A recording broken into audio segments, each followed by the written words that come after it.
your love Tuhan. Betapa luar biasanya cintamu kepada kami Tuhan. Tuhan, kami berterima kasih atas pengorbananmu Tuhan bagi kami Tuhan Yesus. You are our King. Kau adalah Tuhan kami. Kau adalah Raja kami sampai selama-lamanya ya Tuhan. Dan kami bersyukur kepadamu Tuhan atas pengorbananmu bagi kami. Kami yang sudah ditebus Tuhan, sudah lunas harganya dibayar. Dan kami hidup untuk Kristus saja. Terima kasih Tuhan. Tuhan, terima kasih kami sudah memuji dan menyembah Engkau. Dan kami siap Tuhan untuk duduk diam mendengarkan firman-Mu. Berbicaralah ya Tuhan melalui Roh-Mu yang kudus dalam hati kami. Roh Kudus, mari kami undang Kau terus beracara di tengah kami. Tuhan yang menjamah setiap kami. Terima kasih. Di dalam nama Tuhan Yesus kami berdoa. Haleluya. Amin. Amin. Silahkan duduk saudara. Beri kemuliaan buat Tuhan.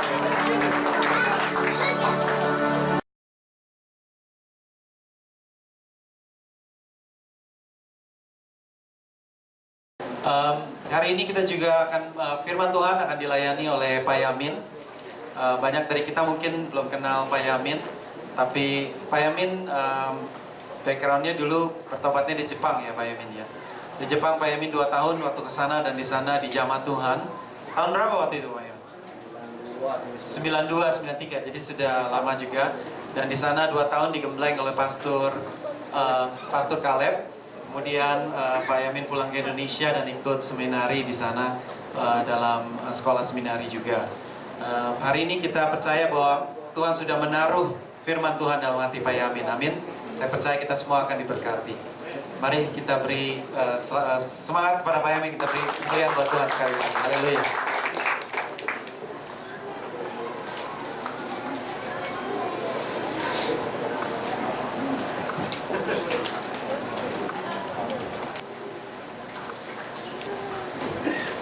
Shalom. Terima kasih buat kesempatannya. Saya bersyukur buat Tuhan, buat kesempatan yang indah ini kita boleh belajar bersama-sama. Saya juga bersyukur buat istri saya yang terus support saya. Buat kalian juga saya bersyukur. Semoga firman ini boleh menjadi berkat buat kita. Sebelum kita masuk dalam pembacaan firman, mari kita tundukkan kepala, kita berdoa. Bapa kami yang dalam kerajaan surga, terima kasih Tuhan, kami mengucap syukur buat kesempatan yang indah ini Tuhan. Kami boleh berkumpul bersama-sama, kami boleh merayakan Yesus di tempat ini. Kami percaya Tuhan, ada maksud-Mu Tuhan untuk kami boleh berkumpul di sini Tuhan pagi ini. Tuhan, kami mau bawa Tuhan segenap hati kami ke dalam tangan pengasihan-Mu Tuhan. Biarlah Tuhan Kau menilik hati kami Tuhan, Kau menguji hati kami Tuhan, supaya hati kami boleh semakin disempurnakan Tuhan. Kami percaya Tuhan bahwa kasih-Mu nyata di dalam kehidupan kami, bahwa kasih-Mu yang telah Kau berikan melalui Tuhan Yesus Kristus akan terus Tuhan mengubah hati kami hari lepas hari Tuhan, supaya hidup kami menjadi berkat buat Engkau dan juga buat sesama kami. Thank you Lord Jesus. Sebentar kami boleh bawa firman ini Tuhan, kami minta proteksi-Mu Tuhan. Kami percaya Tuhan bahwa pekerjaan si iblis Tuhan bekerja tanpa batas Tuhan. Tapi kami juga percaya Tuhan bahwa Engkau menghendaki kami terus berada di dalam pimpinan-Mu Tuhan. Saat ini kami minta Roh Kudus, Kau proteksi roh jiwa tubuh kami, proteksi keluarga kami. Kami alaskan doa kami di dalam nama Tuhan Yesus Kristus. Amin. Saudara, ada satu cerita saudara. Seorang tukang daging yang sedang menjajakan di satu kompleks. Dia menjajakan dagingnya sambil berteriak, "Daging! Daging!" Terus tibalah di satu tempat, si ibu ini sedang sakit gigi saudara. Sedang sakit gigi, tukang daging ini pas sampai ke tempatnya langsung dia teriak lagi, "Daging! Daging!" Si ibu ini saking sakit giginya nggak tahan, dia teriak, "Tukang daging, lu nggak punya otak ya?" Tukang daging mungkin kedengarannya otak aja kali dia. "Wah, hari ini nggak punya bu, cuma daging aja," katanya. Saudara, pagi ini saya mau bicara mengenai daging juga, saudara. Mari kita buka Roma 8 ayat 1 sampai 17. Kita baca saling bergantian, saudara. Saudara ayat ganjil, ayat genep.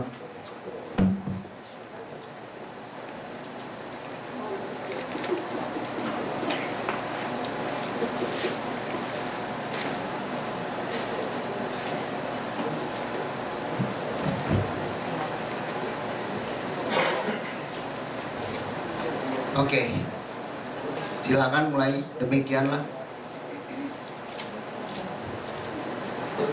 sekarang tidak ada hukuman bagi mereka yang ada di dalam Kristus Yesus. Roh yang memberi hidup telah memperdekakan kamu dalam Kristus dari hukum dosa dan hukum maut. Sebab apa yang tidak mungkin dilakukan hukum Taurat karena tak berdaya oleh daging telah dilakukan oleh Allah dengan jalan yang menutup anaknya sendiri dalam daging yang serupa dengan daging yang dikuasai dosa dan yang telah menjatuhkan hukuman dosa di dalam daging. Supaya tuntutan hukum Taurat digenapi di dalam kita yang tidak hidup menurut daging tetapi menurut roh. Sebab mereka yang hidup menurut daging memikirkan hal yang dari daging. Mereka yang hidup menurut roh memikirkan hal yang dari roh. Karena keinginan daging adalah maut, tetapi keinginan roh adalah hidup dan damai sejahtera. Sebab keinginan daging adalah perbuatan terhadap Allah, karena dia tidak takut kepada roh Allah. Hal ini memang tidak mungkin baginya. Mereka yang hidup dalam daging tidak mungkin berkenan pada Allah. Tapi kamu tidak hidup dalam daging, melainkan dalam roh. Jika memang roh Allah diam di dalam kamu, maka kalau kamu tidak memiliki roh Kristus yang bukan milik Kristus. Dan tetapi jika Kristus ada di dalam kamu, maka tubuh memang mati karena dosa, tetapi roh adalah kehidupan oleh karena kebenaran.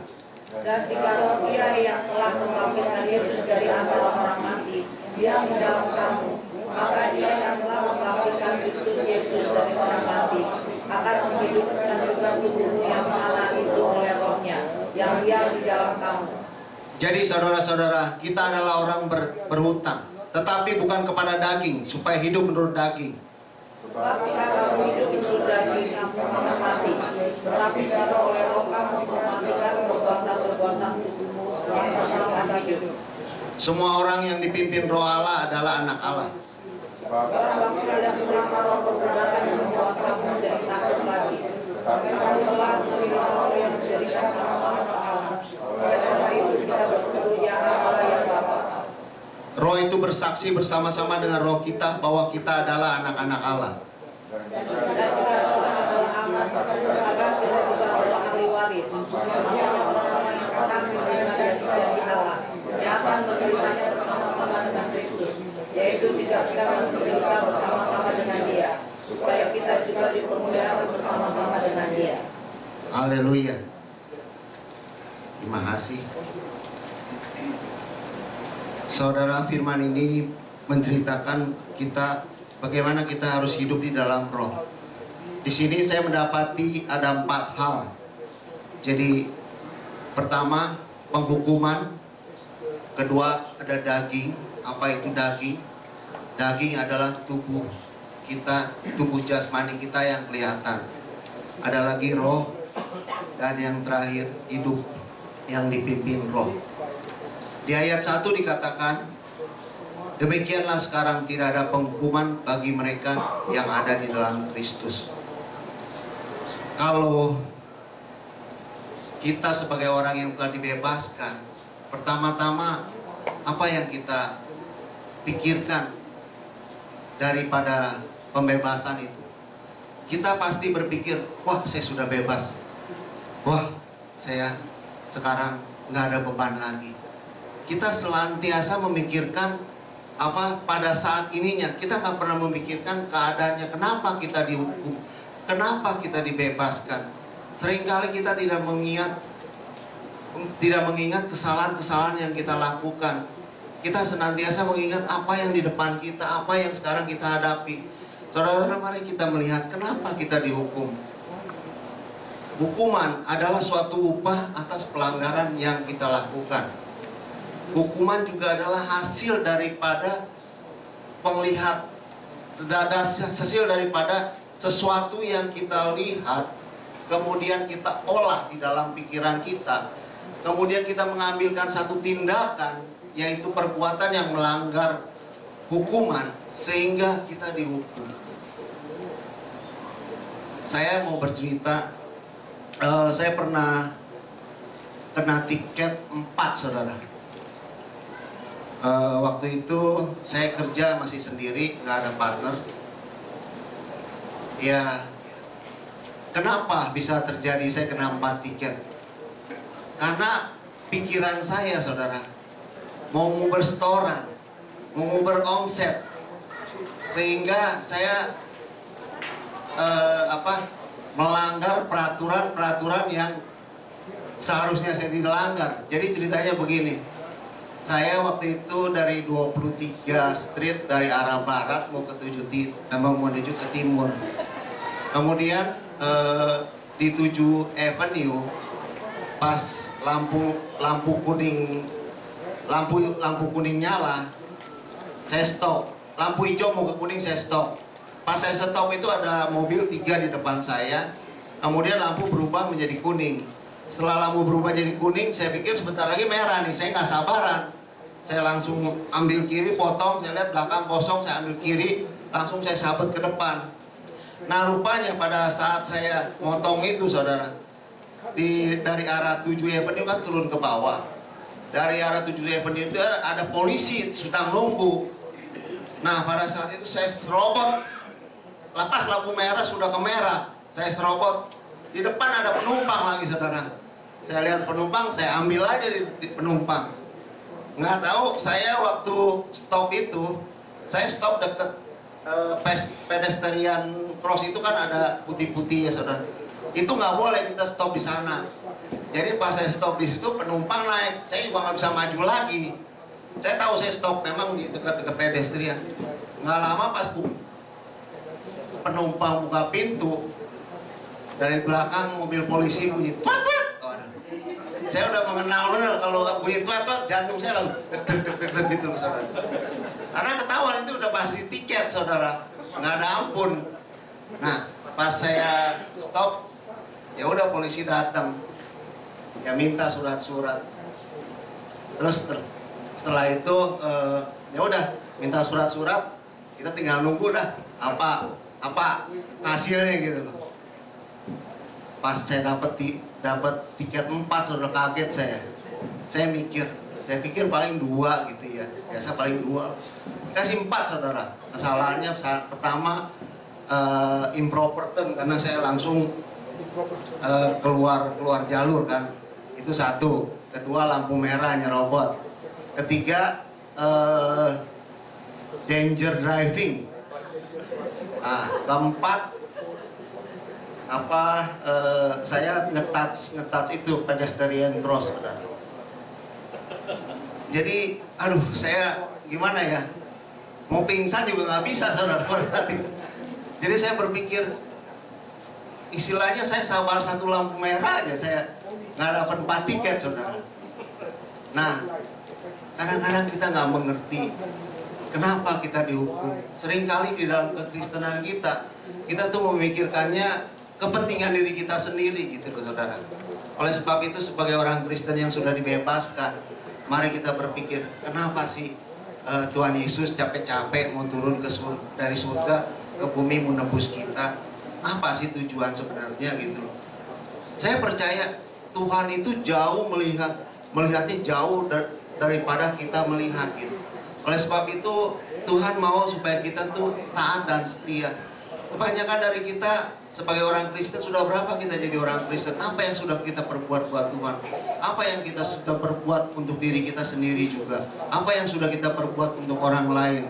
Itu yang paling penting, saudara. Jadi kita harus sebagai orang yang telah dibebaskan, kita harus mengerti bahwa kita dibebaskan, purpose-nya apa gitu loh. Kita dibebaskan bukan untuk dihukum lagi. Jadi kita dibebaskan untuk suatu purpose Tuhan. Kita dibebaskan bukan untuk dunia.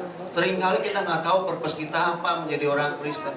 Kita bekerja, kita menghidupi keluarga, kita menghidupi saudara-saudara kita. Mungkin kita punya rencana lain, tapi kepada Tuhan kita nggak pernah berpikir apa hidup kita untuk Tuhan. Sebenarnya kita harus menyadari kita di dunia ini cuma sementara, saudara. Kalau saya selalu berpikir gini loh, saya selalu berpikir kepada hal-hal yang kekal. Pada saat saya mau memutuskan sesuatu, wah ini hal-hal sementara, ini hal-hal kekal, saya mesti olah pikiran saya. Karena pikiran ini bisa menyesatkan, saudara. Terkadang pikiran ini lebih mementingkan diri sendiri, egois kita tuh tinggi, saudara. Tapi Tuhan bilang kita harus memikirkan mengasihi sesama kita dan mengasihi Tuhan. Jadi cara berpikir kita kalau kita nggak ubah, kita susah untuk maju di dalam Tuhan. Jadi saya selalu berpikir kalau umpamanya hal-hal ini sementara, ada hal-hal kekal, saya selalu memikirkan hal-hal yang kekal. Kenapa? Karena yang sementara ini nggak terlalu penting buat saya. Saya percaya kalau hal kekal yang saya dahulukan, pasti hal sementara ini Tuhan akan genapi. Matius 6 ayat 33 berkata, carilah dahulu kerajaan Allah dan kebenarannya, maka semuanya itu akan ditambahkan. Ini bicara apa? Ini bicara masalah prioritas. Apa prioritas hidup kita?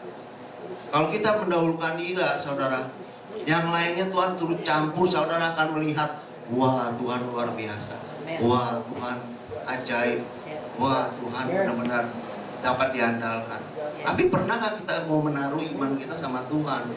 Banyak kan kita mengandalkan kita punya logika, saudara. Oleh sebab itu pagi ini kita akan lihat pekerjaan si iblis yang begitu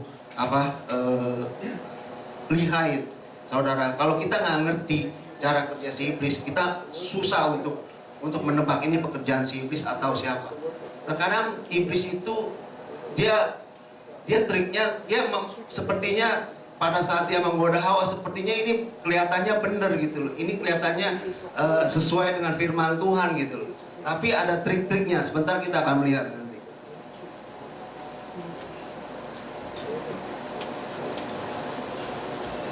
Kita yang sudah dibebaskan dari hukuman, sebagai orang percaya kita katakan amin. Tapi pertanyaannya sebagai orang Kristen, apakah hidup kita berada di dalam Kristus Yesus? Kalau kita baca perjanjian baru, kita selalu di buntutnya ditulis di dalam Kristus Yesus. Di dalam Kristus, lahir oleh Kristus.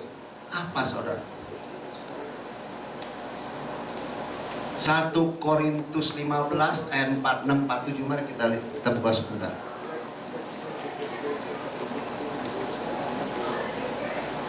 1 Korintus 15 ayat 46-47.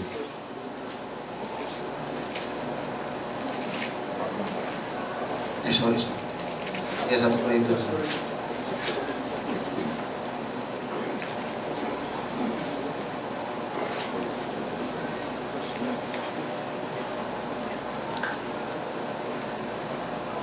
Udah yang dapat bisa tolong bacakan. 1 Korintus 19 ayat 46. 45-46. 1 Korintus 19 ayat 45 sampai 46. Seperti ada tertulis, manusia pertama Adam menjadi makhluk yang hidup, tetapi Adam yang akhir menjadi roh yang menghidupkan. Ayat 46. Tetapi yang mula-mula datang bukanlah yang rohania, tetapi yang alamiah. Kemudian barulah datang yang rohania.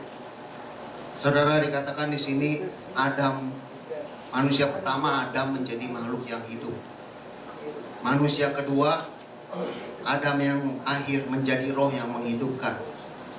Terus ayat 46 dikatakan bahwa yang pertama-tama yang datang bukanlah yang rohani, tetapi yang alamiah. Kemudian baru datang yang rohani. Apa artinya ayat ini, saudara? Adam menjadi makhluk hidup. Artinya Adam adalah manusia jasmani, manusia biasa. Tapi Adam yang kedua adalah Yesus Kristus. Dia datang dengan yang rohani. Dia datang dengan gambar Allah secara pribadi. Jadi kita sekarang hidup di zamannya Adam yang akhir, Adam yang kedua. Kalau kita sudah menerima kelahiran kembali, berarti penciptaan kita yang lama itu sudah digenapi di dalam penciptaan kita yang kedua. Kita harus hidup di dalam roh. Alam roh tidak kelihatan, saudara-saudara. Alam roh tapi nyata di dalam batin kita. Saudara percaya di sini ada roh iblis bergentayangan? Percaya? Percaya, saudara? Kok diem aja, kayaknya nggak percaya. Saudara, ada roh, saudara. Oleh sebab itu kita bisa melihat di dalam alam roh, kita bisa merasakan di dalam alam roh kita bahwa ada roh yang bergentayangan, ada roh yang baik. Di dalam dunia ada dua roh, roh Allah dan roh si iblis. Oleh sebab itu kita harus hidup di dalam roh, di dalam pimpinan Tuhan. Kita jadi ngerti. Bukan maksud saya kita mau mengerti ini roh apa, enggak, saudara. Kalau kita hidup di dalam roh, di dalam pimpinan Roh Kudus, kita akan mengerti apa yang akan Tuhan lakukan di dalam kehidupan kita. Karena kita nggak percaya keadaan yang nyata, keadaan yang kelihatan. Seperti firman Tuhan berkata, kita karena hidup kita karena percaya, bukan karena melihat. Jadi percaya itu harus dengan iman. Dengan iman adalah hidup yang dipimpin oleh Roh Kudus. Dengan iman adalah hidup di dalam Kristus Yesus. Roma 3 ayat 20 berkata, sebab tidak ada seorang pun yang dapat dibenarkan di hadapan Allah oleh karena melakukan hukum Taurat. Karena justru oleh hukum Taurat orang mengenal dosa.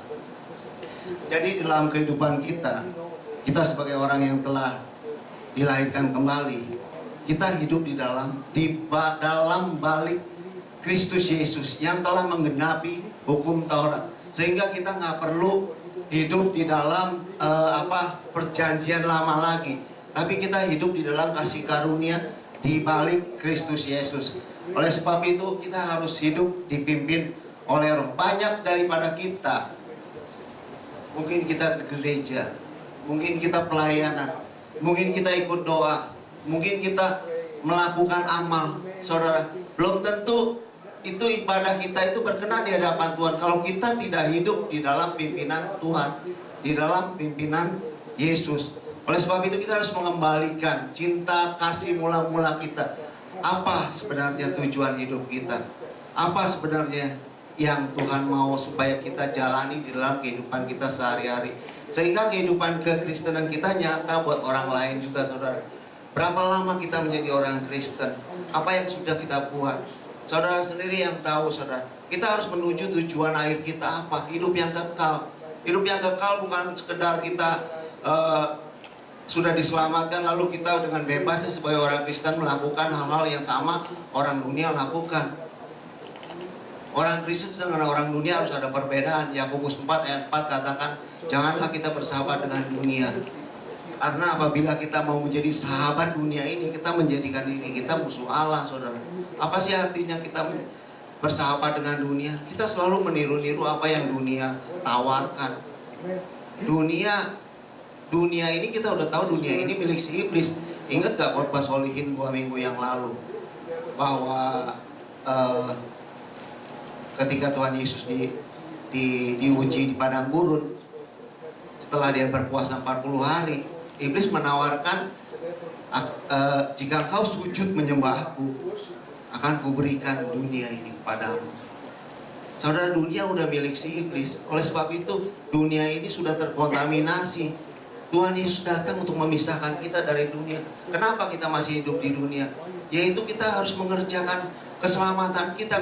Kedua, kita harus menolong orang-orang yang belum diselamatkan. Jadi karena kita sudah diselamatkan, kita bebas melakukan segala sesuatu. No, saudara. Darah Tuhan terlalu mahal. Darah Tuhan gak semurah itu, saudara. Oleh sebab itu kita harus jaga kekudusan. Kita harus jaga hidup kita. Mungkin kita jatuh, seringkali kita jatuh, tapi kita jangan terus-terusan jatuh di tempat yang sama, saudara. Kita harus berubah. Jadi minta pertolongan Roh Kudus, minta pertolongan Tuhan. Itu caranya hidup yang dipimpin oleh Roh Kudus. Kalau enggak, hidup kita akan begitu-begitu terus dari dulu, sekarang, dan selama-lamanya sama, saudara. Karena kita pakai kekuatan kita sendiri. Ingat, saudara, bahwa manusia itu ada 3 bagian. Pertama, kita melihat tubuh. Ya, guys, kalau saya melihat wisin, saya melihat tubuh wisin. Dia ada satu tubuh, tapi dia punya jiwa, tapi dia punya roh, saudara. Saudara percaya manusia punya roh? Saudara percaya? 1 Tesalonika 5 ayat 23 berkata, buka ayat. Mari kita baca sama-sama.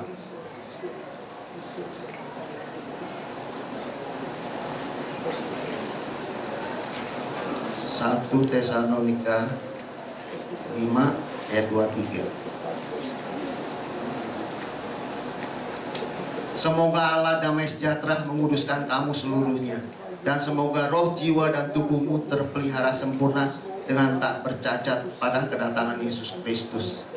Roh, jiwa, tubuh, Tuhan mau supaya kita pelihara, saudara. Berarti manusia ada 3 bagian: roh, jiwa, tubuh.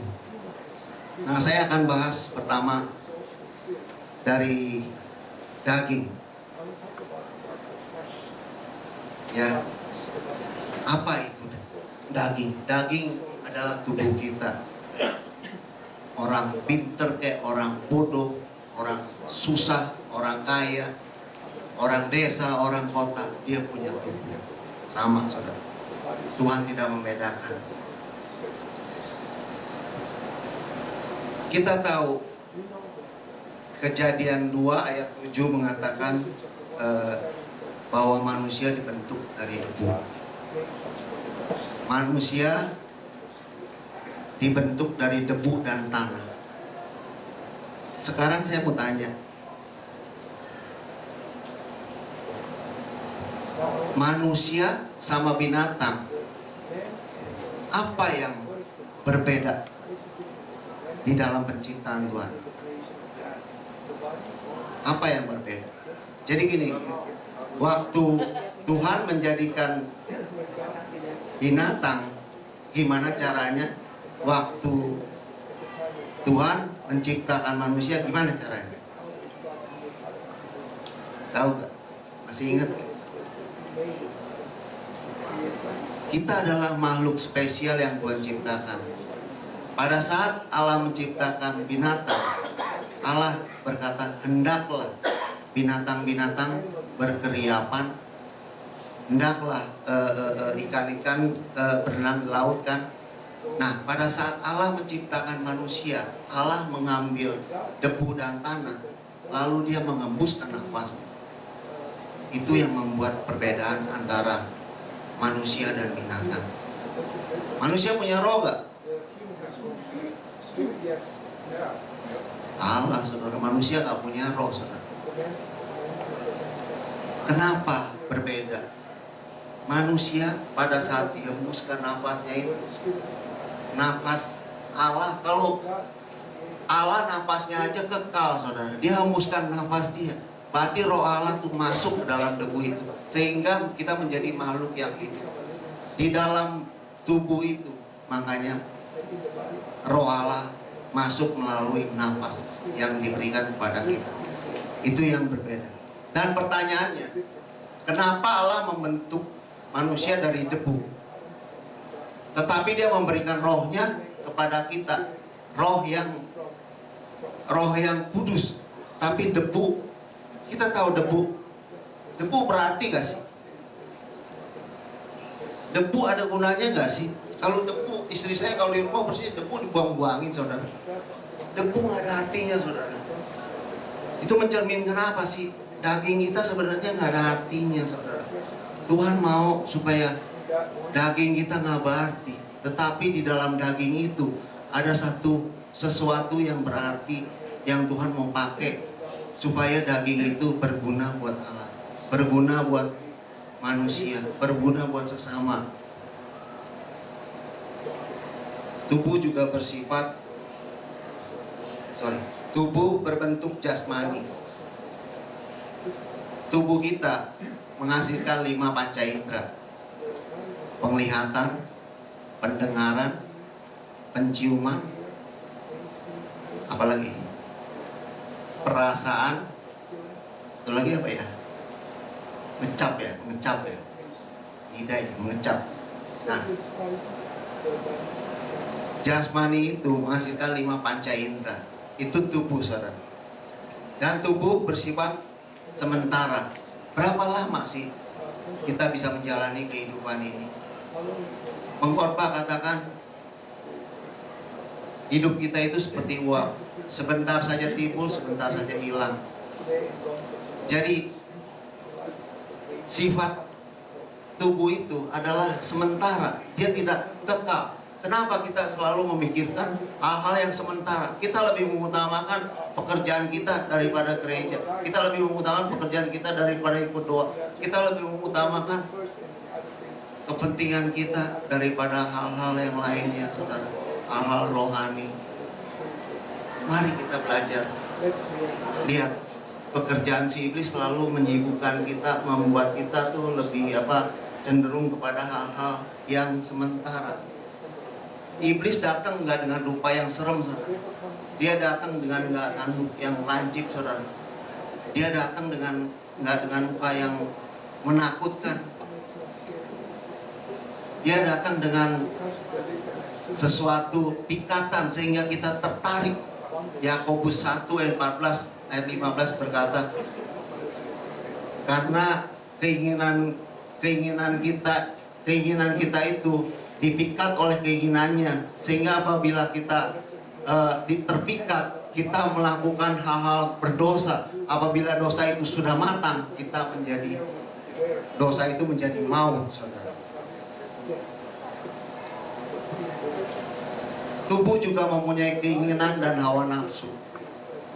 Contohnya apa? Kita gampang tergoda, saudara. Terutama buat kaum laki, kita gampang tergoda pada hal-hal yang bersifat pornografi. Kalau cewek tergodanya apa? Shopping, ya, karena mau mempercantik dirinya sendiri. Seringkali kita tergoda kepada hal-hal yang sementara, hal-hal yang membuat kita tidak bisa maju di dalam kehidupan kita, saudara. Tubuh juga tidak takluk pada hukum Allah, karena tubuh ini bertentangan dengan hukum Allah. Karena pada saat kita mau melakukan hal-hal rohani, hal-hal yang baik, pasti tubuh ini menentang. Contohnya, kalau kita mau ke gereja lah, katakanlah saya gitu. Kadang-kadang saya pulang kalau hari Sabtu bisa jam 2, kadang-kadang setengah 3, kadang-kadang setengah 2 gitu. Terus saya pulang mesti makan dulu sebentar, terus istirahat sebentar, paling enggak 1 jam kemudian baru tidur. Katakan tidur jam 3, saudara. Jam 8 udah mesti bangun. Tubuh kayaknya berat, saudara. Kadang-kadang mau datang hari Sabtu juga doa, tidurnya 3 jam, 4 jam. Nah, di dalam tubuh itu kalau belum puas tuh biasanya orang bilang cranky ya. Jadi tubuh itu maunya tidur aja terus. Nah, pada saat roh mau datang ke gereja atau roh mau berdoa, tubuh lalu ngomong, buat apa? Besok aja kan masih ada hari esok atau minggu depan. Tubuh selalu membuat alasan-alasan sehingga akhirnya kita mengikuti keinginan tubuh. Sering nggak kita merasakan begitu pertentangan? Karena Roma 7 ayat 15 Paulus berkata, apabila kita mau melakukan sesuatu yang kita ingini, tetapi kita tidak bisa melakukan hal itu. Karena kenapa? Karena di dalam tubuh ini ada pertentangan antara roh dengan tubuh. Nah, tapi antara roh dengan tubuh ada satu yang namanya jiwa yang memutuskan. Nah, jiwa kita ini kalau belum diperbaharui, kita akan selalu menuruti keinginan tubuh. Tapi satu hal, Tuhan membebaskan kita supaya kita ikut di dalam pimpinan Roh melalui Roh Kudus. Nah, oleh sebab itu mari kita lihat Galatia 5 ayat 19 sampai 21.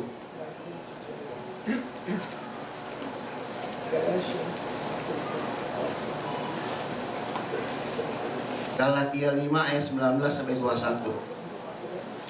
Udah dapat?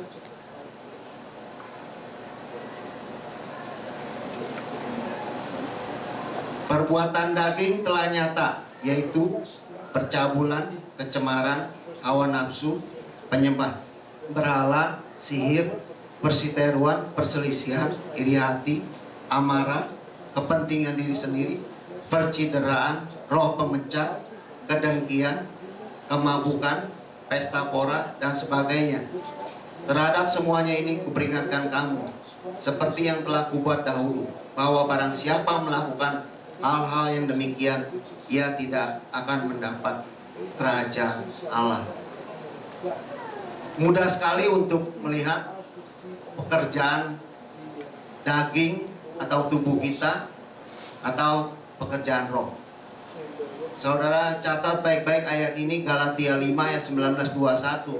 Apabila timbul hasil daripada perbuatan kita, seperti yang tadi percabulan, kecemaran, hawa nafsu dan lain-lain, itu udah pasti perbuatan tubuh.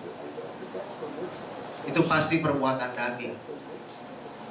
Ya, kalau kita melihat hasilnya, wah, iri hati. Ada nggak di sini iri hati? Oh iya ada. Itu udah pasti perbuatan tubuh. Roma 7 ayat 8, Roma 7 ayat 8 yang kata bahwa keinginan daging dan keinginan roh bertentangan, sehingga kita tidak bisa melakukan kehendak Allah. Jadi kalau keinginan daging itu nggak berkenan di hadapan Allah, tapi Tuhan mau pakai daging kita untuk kemuliaan untuk namanya.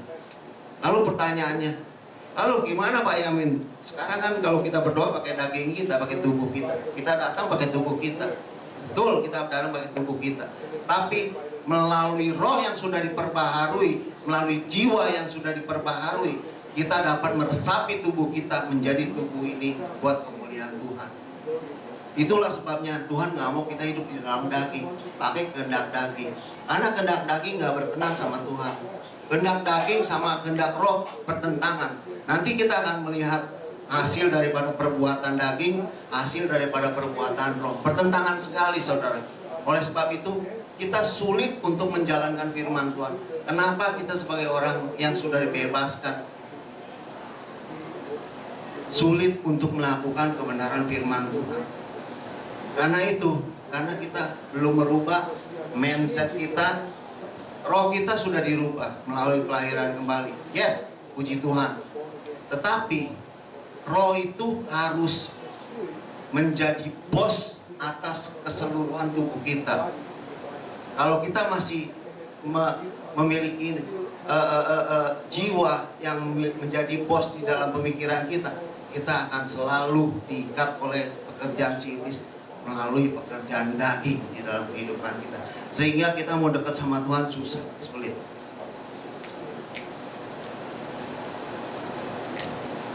Yang kedua, apa itu roh?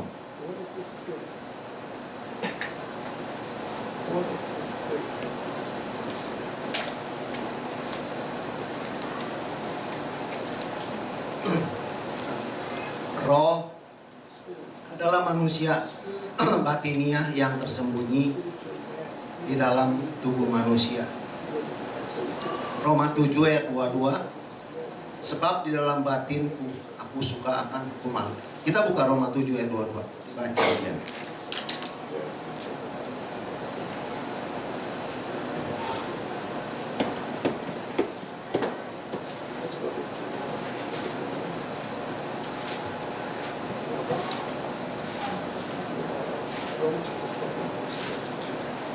Yang udah dapat bisa bantu saya untuk membacakan. Roma 7 ayat 22. Sebab di dalam batinku aku suka akan hukum Allah. Ayat 23 satu lagi. Roma 7 ayat 23. Tetapi di dalam Tetapi di dalam anggota-anggota tubuhku, aku melihat hukum lain yang berjuang melawan hukum akal budiku dan membuat aku menjadi tawanan hukum dosa yang ada di dalam anggota-anggota tubuhku. Saudara, kita melihat dengan jelas bahwa ayat 22 dikatakan batinku adalah roh kita, saudara, suka akan hukum-hukum Allah. Roh kita suka akan Allah karena kita sudah lahir baru, sudah pasti, karena Yesus ada di dalam kita, Roh Kudus ada di dalam kita. Oleh sebab itu kita suka.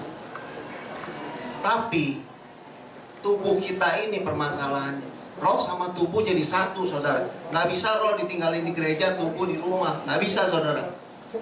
Yakobus 2 ayat 26, tubuh tanpa roh dalam hati. Demikian juga iman tanpa perbuatan adalah sia-sia. Jadi ayat 23 dikatakan, tetapi dalam anggota-anggota tubuh aku melihat hukum lain yang berjuang melawan hukum akal budiku dan membuat aku menjadi tawanan hukum dosa yang ada di dalam anggota-anggota tubuhku. Apa anggota-anggota tubuhku, saudara? 5 panca indera itu, saudara, yang membuat menghalangi sehingga kita nggak bisa maju di dalam Tuhan. Jadi kalau kita nggak bisa membebaskan roh, nggak bisa langsung memerintah tubuh untuk bergerak. Roh harus meminta izin kepada jiwa supaya jiwa meneruskan kepada tubuh. Saya ambil contoh begini. Saya tidur jam 3, bangun jam 8, mau ke gereja jam 9. Itu udah terplanning di dalam otak saya. Iya kan? Itu dari mana? Dari roh. Tapi pada saat saya bangun tidur, itu sebelum tidur saya udah planning gitu loh. Saya mau tidur jam 3, bangun jam 8, nyampe gereja jam 9 ikut doa. Itu saya udah planning sebelum saya tidur. Tapi pada saat saya tidur, saya bangun tidur, karena tidurnya nggak cukup, tubuh ini komplain. Tubuh ini bilang, boleh gak 15 menit lagi? Ayo, yang cengengesan pasti. Boleh gak 15 menit lagi? Iya kan? Namanya, dia lapor ke jiwa. Langsung jiwa lapor ke roh. Firman Tuhan berkata, apa? Tidakkah kamu sanggup berjaga-jaga 1 jam? Roh memang penurut, tetapi daging lemah. Nah, daging ini laporan ke jiwa. Jiwa langsung bilang ke roh. Roh bilang, oke, nggak apa-apa. 15 menit, alarm bunyi lagi. Boleh kan 15 menit lagi? Namanya roh, ikut aja, nurut aja. Akhirnya nggak gereja, saudara. Itu yang namanya bertentangan antara tubuh, antara hukum lain yang berjuang melawan hukum akal budiku dan membuat aku menjadi tawanan hukum dosa yang ada di dalam anggota-anggota tubuh. Itu yang namanya perjuangan di iman, di dalam batin kita, antara batin dan tubuh, saudara. Itu yang iblis pakai, yang mau orang Kristen nggak bisa bertumbuh. Seolah-olah gitu dari Tuhan, saudara, berasa. Kan Tuhan pemaaf. Tuhan kan sabar, nggak apa-apa kok nggak ke gereja minggu ini. Minggu depan juga boleh. Kita selalu membuat excuse, saudara. Tapi Tuhan bilang, saudara, kita jangan lihat orangnya, saudara. Kita jangan lihat pohonnya, buahnya. Orang Kristen buahnya, saudara. Kalau orang Jakarta bilang jangan omdok, omong doang. Buktinya, saudara, kita harus bukti. Roh adalah yang membuktikan bahwa perbuatan kita beriman. Saudara bilang mungkin berdoa saudara beriman, tapi buktinya ada nggak? Saudara sendiri yang tahu. Kita semua yang tahu Ibu Hana waktu datang sini, ingat Ibu Hana yang pendoa, dia berkata, kita jangan jadi orang Kristen palsu. Yang tahu Kristen asli dan palsu adalah siapa? Kita sendiri. Tuhan ingatkan dia waktu dia diangkat ke surga. Saya merasa terchallenge, tertantang saudara dengan kata-kata itu. Kita jangan bohongi diri sendiri. Kita ke gereja mungkin, kita berdoa, kita bayar perpuluhan, mengembalikan perpuluhan, tapi hidup kita nggak sesuai dengan iman kita. Kita sedang ditipu oleh si iblis. Kita sedang menipu diri kita sendiri. Ikut Tuhan emangnya gampang? Nggak gampang saudara. Firman Tuhan bilang di Matius, barang siapa mau mengikut aku, ia harus menyangkal diri, pikul salib setahun sekali dan ikut aku. Setahun sekali apa setiap hari? Setiap hari. Saya tahu keluarga penting, anak penting, tapi pernah nggak kita mikirin Tuhan gitu? Keluarga penting betul, tapi Tuhan lebih utama, saudara. Gak ada Tuhan, gak ada keluarga. Kita di New York terlalu sibuk. Sebenarnya saya kalau ada tempat yang lebih, maksudnya ya bisa lebih tenang hidupnya, saya nggak mau di New York. Otaknya cuma duit terus saudara. Tapi nggak ada kepuasan, nggak ada kepuasan batin. Kalau kita nggak ada ke Tuhan, nggak ada kepuasan batin. Cuma ada di dalam Tuhan. Banyak orang-orang kaya saudara, matinya mengenaskan bunuh diri karena dia nggak dapat kepuasan. Cuma melalui Tuhan. Kunci satu, roh saudara terus diperbaharui. Itu aja saudara. Yes.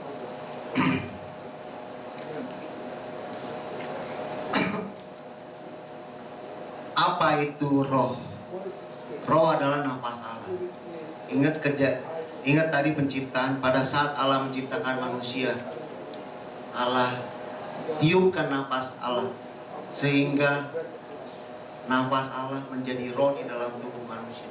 Itulah roh kita. Jadi roh kita adalah milik Allah. Roh kita harus kembali kepada Allah. Roh yang dari Allah kembali kepada Allah. Apa yang dari bumi kembali kepada bumi. Makanya kita mati, tubuh kita mati ke bumi, tapi roh kita, saudara, itu yang harus dipertanggungjawabkan nanti. Jadi ingat, yang paling penting hidup bukan untuk daging. Sekarang ini kita lagi hidup cari daging terus, cari duit, cari buat daging, saudara. Tapi cari Tuhan, cari buat roh, saudara. Harus imbang, saudara. Tuhan bilang kita harus mengutamakan Dia, mencari Dia dahulu, maka semuanya itu akan ditambahkan.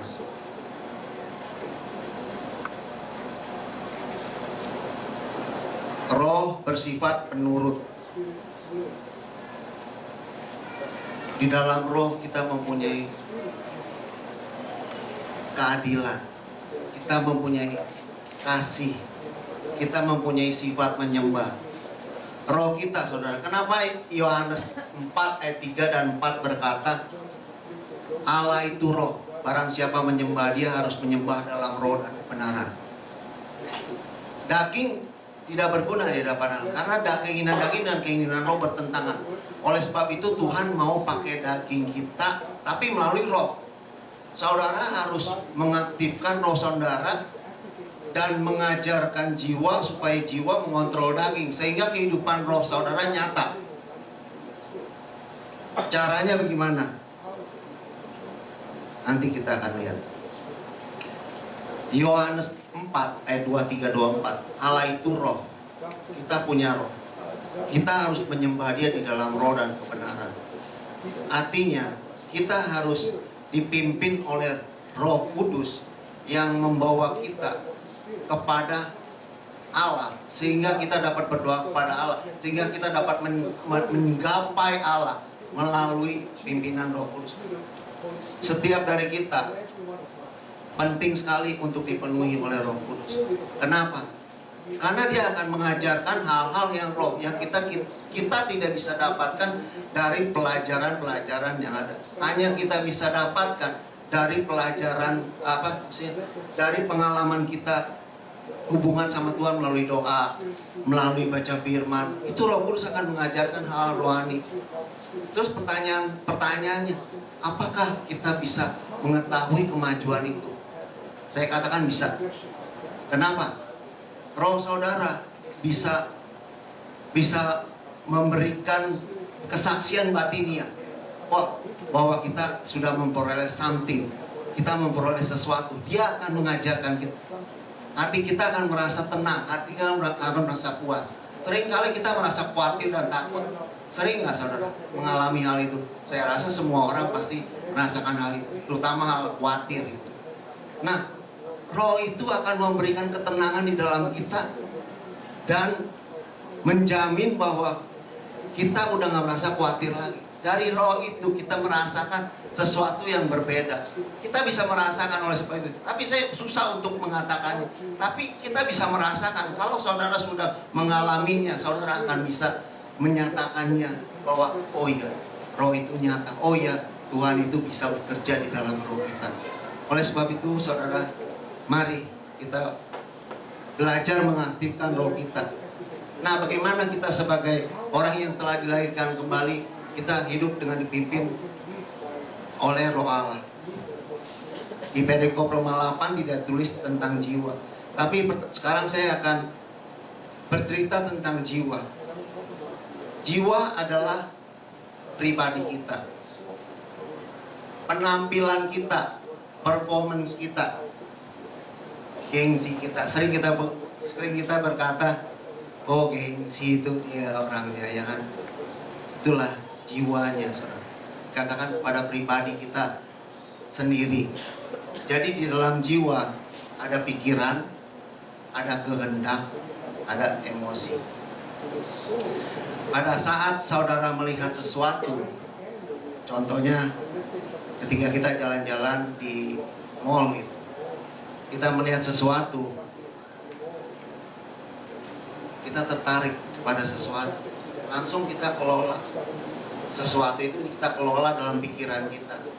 Setelah kita kelola pada saat kita melihat sesuatu, emosi kita timbul. Oh iya, kayaknya bagus barang ya. Terus kita kelola dalam pikiran kita. Setelah kita kelola dalam pikiran kita, langsung pikiran itu over ke tekad. Nah, tekad langsung mengambil keputusan, beli apa enggak. Itu cara proses jiwa, saudara. Sama juga saudara kalau mau datang ke Tuhan, mau berdoa ke Tuhan, saudara langsung Roh perintahkan kepada jiwa supaya jiwa mau perintahkan tubuh supaya datang ke gereja. Kalau tubuh menolak, saudara, Roh nggak bisa berdoa sendiri karena dia ada di dalam tubuh. Oleh sebab itu harus ada kesepakatan di dalam ketiganya ini. Nah, di dalam jiwa itu ada pikiran, kehendak, dan emosi. Nah, kalau Roh mau berdoa, dia harus ngomong kepada pikiran. Pikiran itu harus setuju, baru dia bisa perintahkan tubuh untuk datang berdoa. Amin. Nah, jadi sama kalau kita mau beli sesuatu, itu cara berpikirnya. Jadi daging, kayaknya saya udah nggak punya baju nih, saya mau beli baju.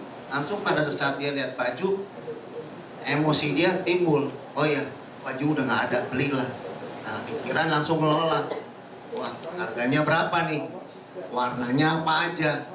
Size-nya apa aja? Ada nggak size yang ukuran saya?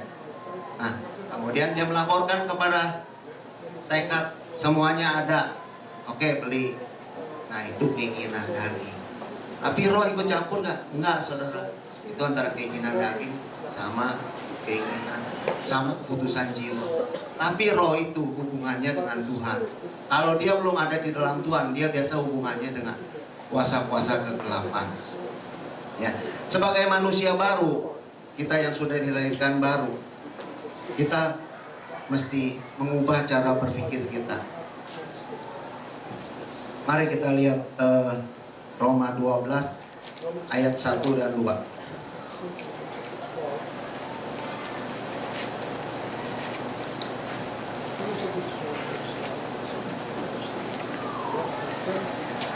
Oke, saya bacakan biar cepat.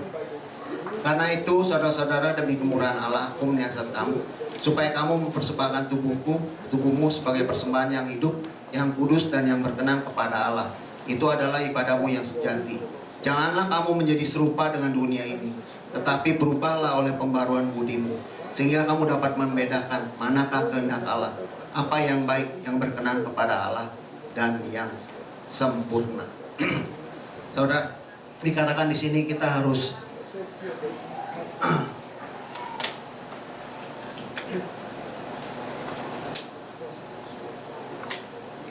berubah.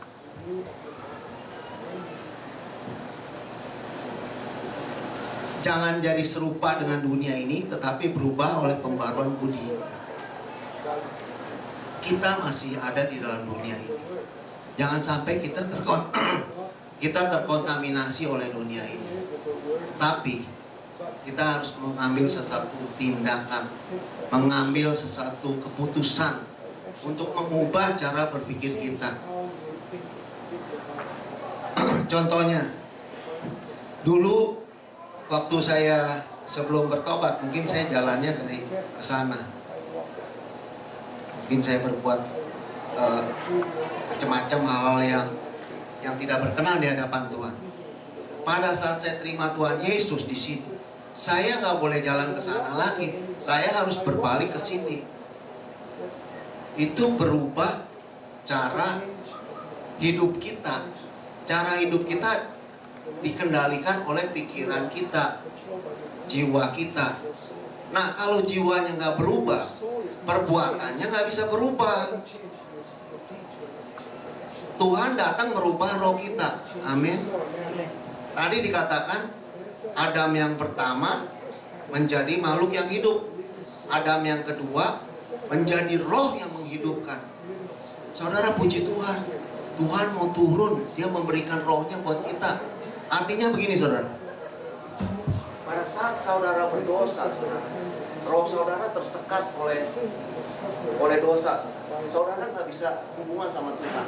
Ingat Hawa waktu berdosa, ya kan? Tanya, hai manusia, engkau di mana? Hawa langsung bilang, karena dia telanjang, ya kan? Ya kan? Dia tutupin, ya kan? Dia bersembunyi. Kenapa? Karena dia udah nggak bisa hubungan lagi sama Tuhan. Dia malu, dia takut sama Tuhan. Nah, pada saat Tuhan Yesus datang, mati dan dibangkit, disalibkan dan bangkit, dia memberikan rohnya. Rohnya dia berikan kepada seluruh dunia. Jadi pelanggaran Adam yang satu orang dibalas dengan Tuhan dengan kasih karunia. Tuhan itu sendiri, tapi dia memberikan grace-nya itu kepada kita, kepada seluruh dunia. Saya kemarin di online saya klik karena saya mau bicara mengenai daging. Kan tubuh kita daging, saudara.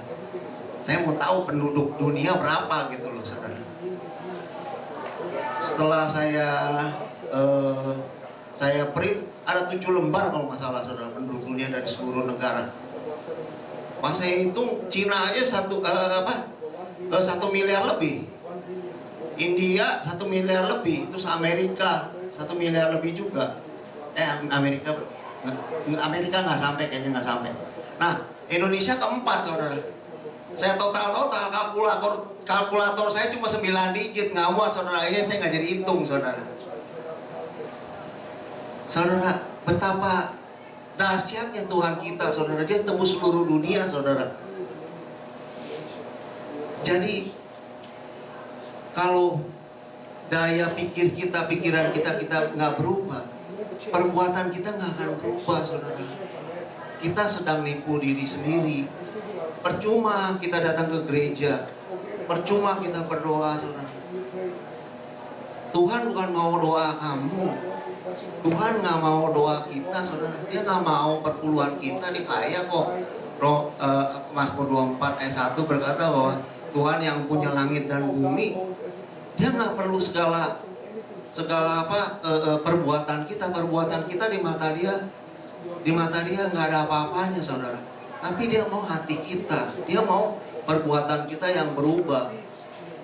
Dia ciptakan kita serupa dan segambar. Dia mau kita tuh sama dia. Matius 5 ayat 48. Karena Bapa adalah sempurna, maka kita harus menjadi sempurna sama seperti Dia.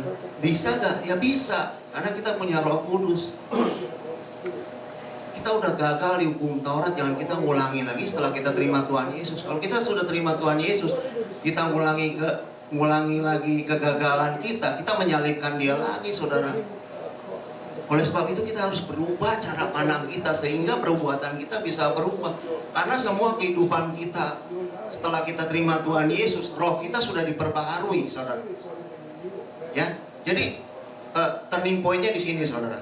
Ya, sebelum saudara terima Tuhan, saudara adalah manusia yang berdosa. Setelah saudara terima Tuhan, roh saudara dirubah. Tubuh kita dirubah gak? Enggak, saudara. Tubuh kita tetap yang lama.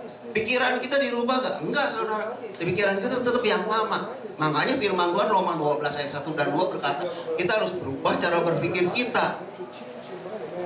Ya, perbuatan kita gak usah ngomong, dah kita berapa banyak.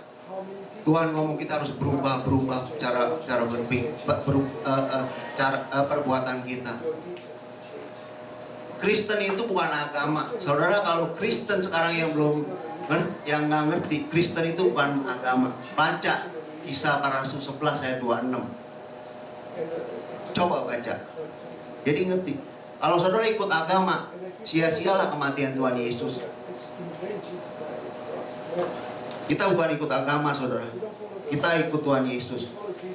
Karena Matius berkata, barang siapa mau mengikut aku. Bukan dikatakan barang siapa mau mengikut agama Kristen. Seringkali kita melihat kekristenan itu agama, datang ke gereja, pulang gereja, udah kehidupannya sama lagi. Salah, saudara. Kehidupan yang paling penting adalah di luar gereja. Di dalam gereja, malaikat semua, saudara. 11 ayat 26. Mereka tinggal bersama-sama dengan jemaat itu 1 tahun lamanya, sambil mengajar banyak orang. Di Antiokhia lah murid-murid itu untuk pertama kalinya disebut Kristen. Kristen jadi apa? Kristen adalah murid-murid. Murid-murid apa ya? Murid-murid adalah murid-murid Tuhan Yesus. Jadi murid-murid, kalau murid-murid tugasnya apa? Belajar sama siapa? Sama gurunya. Siapa gurunya? Ya Tuhan Yesus. Jangan kita jadi belajar sama guru tapi hasilnya beda, saudara. Sebab itu kita harus berubah cara berpikir kita. Karena cara berpikir kita menentukan perbuatan kita. Saya sering katakan kepada anak saya, perbuatan kamu sekarang ini menentukan 5 tahun ke depan hasil kamu di yang akan datang. Jadi pada saat kita menerima Tuhan Yesus, kita udah mengerti. Tahun 92 saya terima Tuhan, saudara. Saya nggak membanggakan diri saya, tapi saya mau share aja supaya menjadi bahan pertimbangan buat saudara. Saya simple aja, saudara. Saya berpikiran kehidupan saya itu kalang kabut, saudara, dulu. Kejahatan itu menjadi bagian kehidupan saya. Tapi pada saat tahun 92 saya dikenalin orang, ya saya sebut, katakan dia kakak rohani saya gitu loh. Pada saat itu saya ditantang. Sebelumnya saya ikut puji-pujian itu, saya merasakan hadirat Tuhan. Kenapa saya bisa berkata hadirat Tuhan? Karena saya udah ngerti gitu bahwa itu hadirat Tuhan. Saya merasakan satu kasih yang nggak pernah saya rasakan. Pada saat itu saya merasakan, aduh, hati saya hancur. Tapi setelah saya diinjilin waktu itu, maukah kamu terima Tuhan Yesus?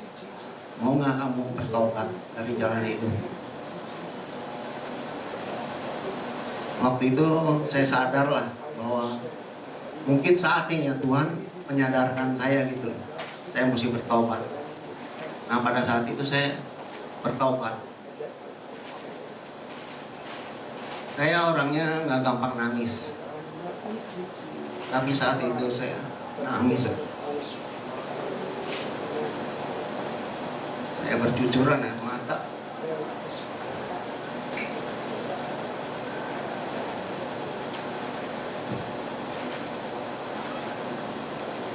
Saya sedih.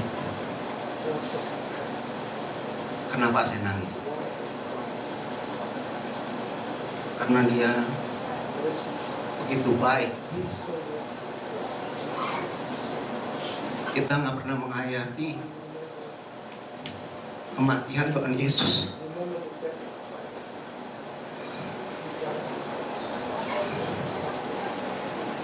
Kalau kita hidup kita nggak berubah, Tuhan Yesus sedih.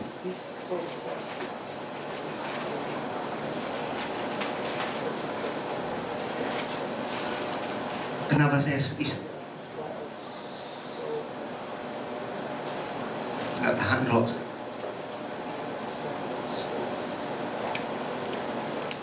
Pada saat itu saya cuma berpikir, Tuhan suci, saya orang berdosa.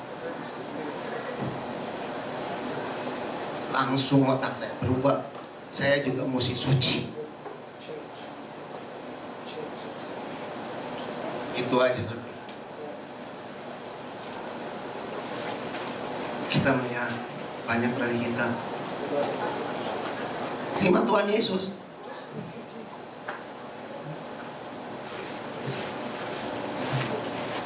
kehidupannya sama. Saudara sedang dipikat oleh si iblis. Jangan saudara anggap kematian Tuhan Yesus murah. Neraka terbuka lebar, saudara. Jangan anggap orang Kristen gak bisa masuk neraka. Mau coba, silakan. Kalau tangannya taruh di tas kompor, nggak bakar, nggak apa-apa, saudara. Ngeri, saudara. Saudara bisa lihat dari alam roh. Kalau roh saudara hidup, saudara ngerti apa itu neraka. Cuma orang mati, rohnya yang mati yang nggak bisa lihat neraka. Kalau roh saudara hidup, saudara bisa tahu neraka kayak apa. Saudara bisa mengubah cara hidup saudara. Ingat saudara, yang kita lihat itu sementara, yang tidak terlihat itu kekal. Tuhan sabar, amin. Tuhan baik, amin. Tapi dia tidak bisa kompromi dengan dosa. Tidak bisa kompromi, saudara. Dia bagaimana Pak Yamin? Kehidupan saya nggak cukup pada. Pernahkah kita beriman sama Tuhan? Saya nggak takut, susah saudara. Tapi saya takut, saya takut saya nggak masuk surga. Saya nggak takut susah. Kalau nanti antikris sudah datang, saudara, masih ada iman, saudara. Kita nggak yakin, saudara, kita akan sanggup. Pertama-tama kita harus mengubah cara berpikir kita, penting sekali. Bagaimana Pak Yamin cara mengubah pikiran kita? Gampang. Pertama, saudara harus menyadari bahwa kematian Tuhan atas hidup kita berharga. Pertama, saudara harus punya tekad. Saya hidup bukan hidup saya lagi.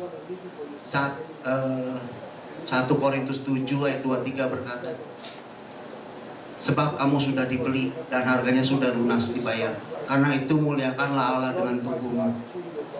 Itu yang step pertama yang harus kamu, bahwa kamu bukan hidup kamu lagi. Kita udah dibeli.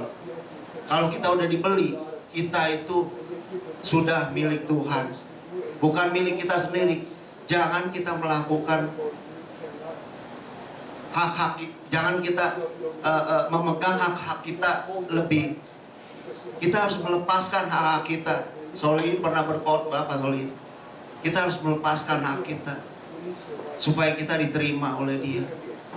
Cara pandang kita harus diubah. Pertama itu, saudara. Kalau kita nggak mengerti mengenai kalau penebusan Tuhan, sulit bagi kita untuk melakukan perbuatan-perbuatan Tuhan di dalam kehidupan kita.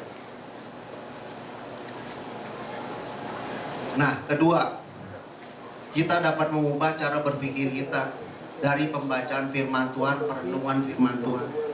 Kita mendapatkan firman apa, langsung otak kita langsung diubah. Contohnya, oh iya, saya nggak boleh membenci musuh saya. Saya harus memberkati.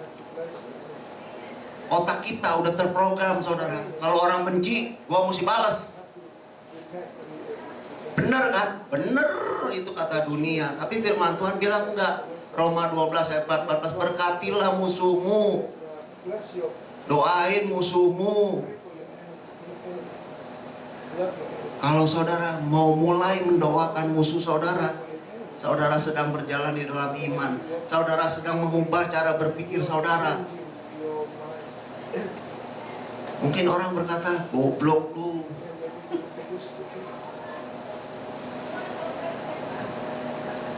Seperti dari tukang daging gak punya otak lu.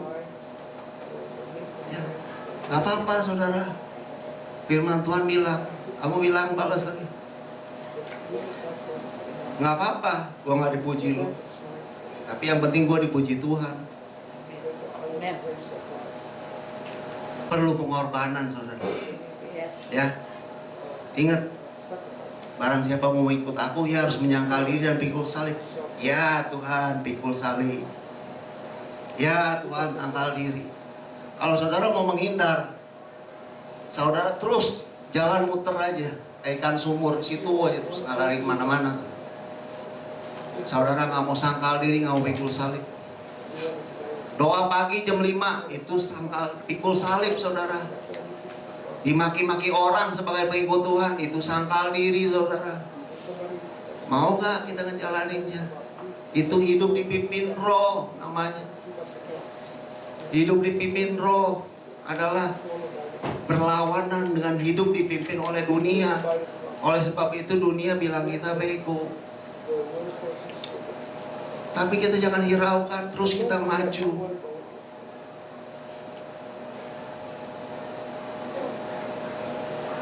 Jadi sebagai orang yang sudah dibebaskan, kita harus hidup di dalam Kristus. Kita harus hidup di dalam roh. Kita harus hidup dipimpin roh. Ya, dengan kita berdoa, dengan kita baca firman, dengan kita melakukan kebaikan, itu kita hidup dipimpin roh. Efesus 2 ayat 10 berkata, karena kita ini buatan Allah, diciptakan dalam Kristus Yesus untuk melakukan pekerjaan baik yang dipersiapkan Allah sebelumnya. Dia mau supaya kita hidup di dalamnya. Kenapa dikatakan diciptakan di dalam Kristus Yesus? Kita ini sudah jadi pengikut Yesus. Kita ini sudah dilahir baru melalui Yesus, kematian Tuhan Yesus. Makanya dikatakan kita diciptakan di dalam Kristus Yesus. Saudara lahir baru, saudara diciptakan di dalam Yesus untuk melakukan pekerjaan baik yang dipersiapkan Allah, supaya kita mau hidup di dalam. Ini bisa bicara apa? Bicara tujuan hidup kita, melakukan pekerjaan baik. Ya, gampang nggak melakukan pekerjaan baik? Nggak gampang saudara. Harus pikul salib lagi, harus sangkal diri lagi. Ya, jadi kehidupan di dalam roh itu gampang dan mudah. Caranya ya baca ini. Ini petunjuknya di sini. Dipimpin roh. Pimpinnya di mana? Di sini. Ya, kalau saudara membaca ini, saudara akan mengerti apa arti dipimpin roh. Saudara akan mengerti apa tujuan hidup saudara. Saudara akan mengerti apa yang harus saya lakukan di dalam kehidupan saya bagi Tuhan. Ya, Pak Solin sering katakan di website sabda.org, di situ saudara memang kaya akan hal-hal yang bersifat rohani saudara. Di situ saudara bisa melihat begitu banyak hal-hal yang kita nggak tahu saudara. Ya, oleh sebab itu kita harus memperbaharui pikiran kita mengubah cara hidup kita sehingga hidup kita sanggup dipimpin oleh Roh. Ya, jadi kesimpulannya saudara, tidak ada pilihan lain selain dipimpin oleh Roh. Tuhan memberkati.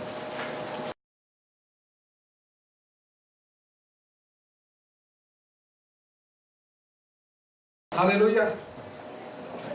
You receive the word of God today? Saudara menerima firman Tuhan? Banyak firman Tuhan. Amin. We have to digest one by one. But if you write down, it's very helpful for you. Amen. Jadi firman Tuhan kita harus sadarkan firman Tuhan. Karena firman itu adalah hidup. The word of God is a spirit. Jesus said it's a spirit. So when you receive the Spirit of God, you receive also the word of God. When you receive the word of God, you receive the Spirit of God. Amen. God is good. Amen. Hallelujah. One words that conclusion yang tadi udah bilang bahwa ada satu hal lagi di 2 Korintus pasal 5 ayat 17. It's very good. It's words that says, if any man in Christ Jesus, he's a new creation. You are the new creation if you are in Christ Jesus. But if you are not in Christ Jesus, you are not new creation. All things has passed away. All things has become new. So ask to yourself, ask myself, I ask myself, am I new creation? Yes, I'm a new creation because of Jesus. Amen? So, you have to live through the Word of God. Men shall live by, not by the bread alone, but by every word that proceed from the Word of God, from the Word of God. Amen? From the mouth of God. Hallelujah.